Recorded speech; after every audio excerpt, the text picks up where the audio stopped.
Deviated nasal septum. It is an important cause of nasal obstruction. It can come for 10 marks in the theory exam or as a long case in practical. We should study its causes, types, symptoms, and management. Its causes include trauma, which is the most common one. In lateral blow, displacement of septal cartilage from the vomeron groove or maxillary crest can happen. If it is crushing blow from the front as shown in this picture, buckling or twisting fracture can happen. And nose will be pressed during birth when it is difficult labor. So we should check that. Then comes developmental error. Nasal septum normally is formed by tectoseptal process which descends to meet the midline of developing palate. Unequal growth between the palate and the base of the skull causes buckling of nasal septum. Example in mouth breathers, adenoid hypertrophy, high arched palate can be seen as shown in this picture. Another example includes cleft lip, dental abnormalities, etc. Then comes racial causes or hereditary causes. Types of DNS. Types of the DNS include anterior dislocation, C-shaped deflection, S-shaped deflection, nasal spur impinging on turbinate, and thickening of nasal septum. These are the 5 types of deviated nasal septum. First one, in anterior dislocation, septal cartilage is deviated to one of the nasal chambers. It is well appreciated by looking base of the nose, as in this picture where columella is not in the center. This is the normal one and this is the anterior dislocation. Then comes C-shaped deflection. Here septum shows a simple curve to one side.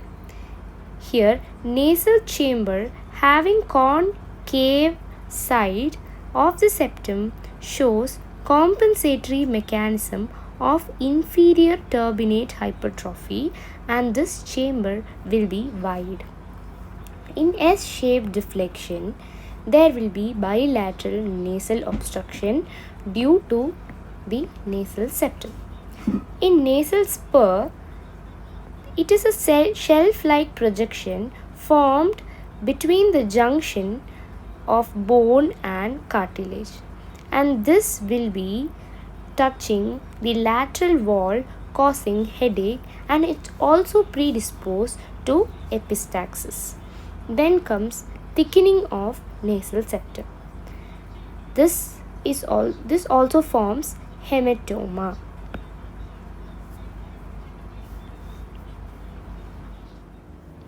Clinical features. It can occur in any sex or age. It is more common in males than female. Most commonly, it will cause nasal obstruction. It depends on its type. It can be unilateral or bilateral. High septal deviations cause more obstructions than lower septal deviations.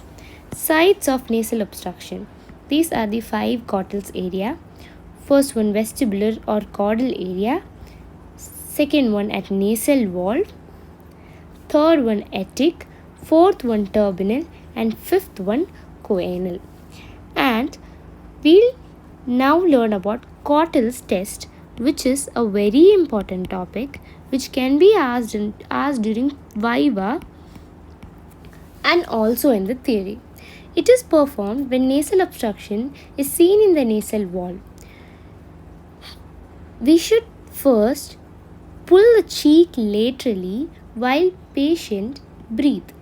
If the nasal airway improves on the test site, this indicates the test is positive and abnormality is seen in the vestibular component of the nasal wall. For viva, these are the cottals in the ENT. and Cottel's line is very important and Cottel's areas. Then it can cause headache. Most commonly, spur will apply pressure on the lateral wall and this causes Sludder's neuralgia or anterior ethmoidal neuralgia by compressing the middle turbinate and anterior ethmoidal nerve. Then comes sinusitis.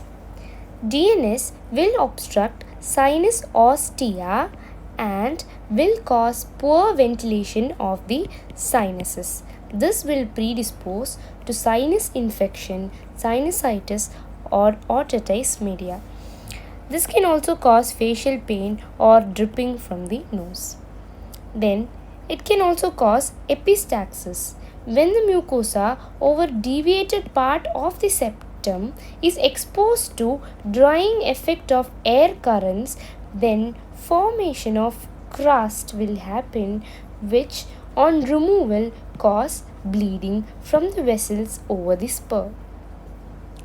Then comes anosmia. Failure of inspired air to reach the olfactory region causes total or partial loss of sense of smell. Then external deformity can occur of nasal tip and columella. Middle ear infection can also occur. When we come to investigation, we can do diagnostic nasal endoscopy, X-ray of nose and paranasal sinus, CT and routine blood checkup. Treatment. Submucous resection operation is a radical procedure while septoplasty is a conservative approach which we do nowadays.